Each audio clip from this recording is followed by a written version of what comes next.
அடுத்து வந்து நம்ம பேக் ஹைட் எடுக்கிறோம். பேக் ஹைட் எடுத்துட்டு பாருங்க, பின்னாடி எங்கே வந்து டாட் பிடிச்சிருக்கோமோ இந்த இடத்துலேருந்து இது நேராக பிடிக்கணும் பேக்கில். இப்போ அதே மாதிரி மேலே 1/4 இன்ச் விட்டுட்டு இதுக்கு கீழே 2 இன்ச்சு விடுங்க. இன்ச்சு டேப் வச்சு மார்க் பண்ணிக்கோங்க. இதை அப்படியே ஸ்கேலில் அப்படியே ஸ்ட்ரெயிட் லைன் போட்டுருங்க. ஓகேங்களா? அதுக்கு அடுத்து இப்போ நம்ம இதை மார்க் பண்ணுறோம். எப்படி மார்க் பண்ணுறோன்னா, இப்போ வந்து இந்த ப்ளவுஸ் வந்து ஒல்லியாக இருந்தாங்கன்னா இங்கேருந்து 2.5 வைக்கணும், மீடியமாக இருந்தால் 2.25 வைக்கணும், குண்டாக இருந்தால் 3 வைக்கணும். அதுக்கு இன்ச்சஸில் சொல்கிறேன் பாருங்கள். நம்மளுக்கு வந்து 38 இன்ச்சஸ், 38 இருந்தால் 2.5 வைக்கணும். 39லேருந்து 43 வரைக்கும் 2.25 வைக்கணும். 44 வந்தால் 3 வைக்கணும். இது வந்து கான்ஸ்டண்ட்டாக வச்சிட்டோம்னா இந்த பாட்டு நம்மளுக்கு தப்பாகாது. எப்படின்னா பாருங்கள், இப்போ கரெக்டாக இங்கேருந்து இது 46 வந்திருக்கு. அப்போ நம்ம என்ன பண்ணணும், இங்கே 3 வைக்கணும். முதல்ல 3 வச்சுருங்க. 3 வச்சுட்டு இந்த ப்ளவுஸ் அளவு ப்ளவுஸ் இருக்குது பார்த்தீங்களா, இந்த ஷோல்டர் அந்த தையல் வச்சுக்கோங்க. இதுக்கு 1/4 இன்ச் விட்டுருங்க, இந்த பக்கம் 1/4 இன்ச் விட்டுருங்க. இது வந்து இங்கே 2.5 வச்சிங்கன்னா இங்கே 3 வைங்க, இங்கே 2.25 வச்சா இங்கே 3.25 வைங்க, இங்கே 3 வச்சா இங்கே 3.5 வைங்க. மெஷர்மெண்ட் வந்து கரெக்டாக வரும். எல்லாருக்குமே வந்து இது டிஸ்டர்பன்ஸாக தான் இருக்கும். இது ஒரு ஷார்ட்கட் மெத்தடு. இங்கே 2.5 வச்சா, திரும்பவும் சொல்கிறேன், இங்கே 2.5 வச்சா இங்கே 3 வச்சுருங்க. இங்கே 2.25 வச்சிங்கன்னா 3.25 வைங்க, இங்கே 3 வச்சிங்கன்னா இங்கே 3.5 வச்சுருங்க.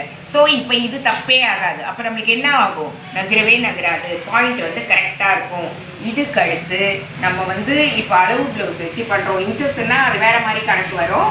பசங்களுக்கு வந்து கணக்கு தெரியாதுன்றதுனால ப்ளவுஸை வந்து 4ஆக மடிச்சுக்குங்க. கரெக்டாக இந்த மாதிரி ஸ்ட்ரெயிட் லைன் படிச்சுக்கோங்க. ஷோல்டர் கரெக்ட் பண்ணிக்கோங்க. கரெக்டாக ப்ளேஸ் பண்ணிக்கோங்க ப்ளவுஸ் மேலே. சுருக்கம் இல்லாமல் போட்டுக்கோங்க. ஆமாம், இது பாருங்கள். இப்போ இந்த இடத்துல 1/4 இன்ச் இறக்கி இது பாருங்கள், பேக் இங்கே டச் ஆகணும், இந்த ஃப்ரண்ட்டு டச் ஆகக்கூடாது. இப்போ வந்து இது வந்து பேக் நெக்கு. ஸோ நம்ம என்ன பண்ணுறோம், பேக் நெக்கு அடியில் வந்து இதுக்கு மேலே 1/4 இன்ச் நோட் பண்ணுங்கள்.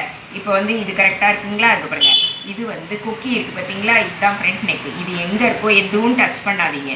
இதுக்கு மேலே 3/4 இன்ச்சு நோட் பண்ணிவிடுங்க. கரெக்டாக கொக்கி எங்கே இருக்கோ அதுக்கு மேலே 3/4 இன்ச்சு. இப்போ வந்து இது இருக்குது பார்த்தீங்களா, இதுக்கு மேலே 1/4 இன்ச், இதுக்கு மேலே 1/4 இன்ச் எடுத்துருங்க. இப்போ நீங்கள் என்ன பண்ணுறீங்க, அழகாக பாக்ஸ் போட்டுருங்க. ஸ்கேலை வச்சு பாக்ஸ் போடுங்க. அந்த கர்வ் ஸ்கேல் இருக்குது பார்த்தீங்களா, அதை யூஸ் பண்ணிக்கோங்க. இது சென்டர் பாயிண்ட் பண்ணுங்கள், இங்கே 1 இன்ச் பண்ணுங்கள், இங்கே பாதி பண்ணுங்க. அந்த கர்வ் ஸ்கேல் வச்சு அழகாக ட்ரா பண்ணிவிடுங்க. கர்வ் ஸ்கேல் என்ன, அதுவும் ரொம்ப ஷார்ட்கட் மெத்தட். ஊசி குத்திட்டு போகுது. ஸ்ட்ரெயிட் லைன் போட்டுக்கோங்க. இதை பாக்ஸ் போட்டுருங்க. இதில் சென்டர் பாயிண்ட் இங்கேருந்து குண்டாக இருந்தால் 1.25, இதில் பாதி. இதை பாருங்கள், இப்போ இதை பாக்ஸ் போட்டாங்களா, இதில் சென்டர் பாயிண்ட் இங்கே 1 இன்ச், இங்கே சென்டர் பாயிண்ட். இப்போ இந்த ஸ்கேலை வச்சு இந்த 6 இந்த பக்கம் பாருங்கள். டன்னா அதே மாதிரி இந்த பக்கம் வச்சுக்கோங்க. இந்த பாயிண்ட்டை இந்த பாயிண்ட்லேருந்து இது டச் பண்ணணும், இந்த பாயிண்ட்லேருந்து இதை டச் பண்ணணும். அவ்வளோதான். இப்போ பாருங்கள், ஒரே செகண்ட் ஆயிடுச்சுங்களா? இப்போ பாருங்கள், இதை வச்சு பாருங்கள், அப்படி வந்து கரெக்டாக இருக்காங்க. அதுக்கு கோணலாக இருக்குது.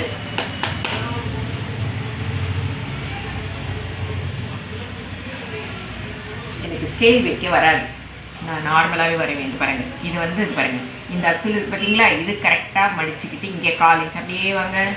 பார்த்தீங்களா, இங்கே 1/2 இன்ச் எக்ஸ்ட்ரா இருக்கணும். இது கரெக்டாக இருக்கா செக் பண்ணிக்கோங்க. அதே மாதிரி இந்த கொக்கி பக்கம் எடுத்துக்கோங்க. கழுத்தை இங்கேருந்து அப்படியே கொஞ்சமாக வச்சுட்டு வாங்க. இதை பாருங்கள், கரெக்டாக இருக்கா? இந்த நெக்கு இது கரெக்டாக இருக்கணும். வெட்டினா பெருசாகிடும். இப்போ நம்ம தைக்கும்போது வெட்டும்போது கழுத்து பெருசாகிறதுனால தான் எல்லாருக்குமே இப்படி வந்துடுதுன்னு சொல்கிறது. இப்போது இது முடிஞ்சிச்சு. இப்போது இது முடிஞ்சதுமா இதுவே வந்து ஸ்ட்ரைட்டு அப்படியே சைடு வச்சுக்கோங்க. இப்போ இது கரெக்டாக வந்ததுக்கப்புறம் தான் நம்ம இந்த பாயிண்ட் போவோம். இது சைடு, ஸ்லீவ் சைடு, இதுலேருந்து இது வரைக்கும் வச்சு கரெக்டாக பெல்ட் எது வரைக்கும் இருக்கோ அது வரைக்கும் நோட் பண்ணுங்கள்.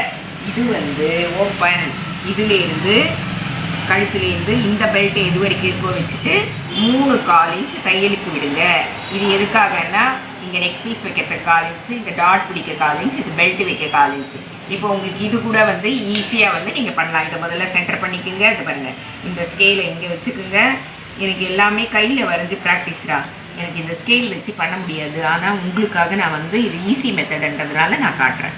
ஓகேவா? இப்போ பாருங்கள், ஏதாச்சும் நீங்கள் தப்பு பண்ணுறதுக்கு சான்ஸ் இருக்கா? நோ, ஒரே ஒரு கொஞ்சம் கூட சான்ஸ் கிடையாது. இப்போ நம்ம இதை வெட்ட போகிறோம். ஓகேவா?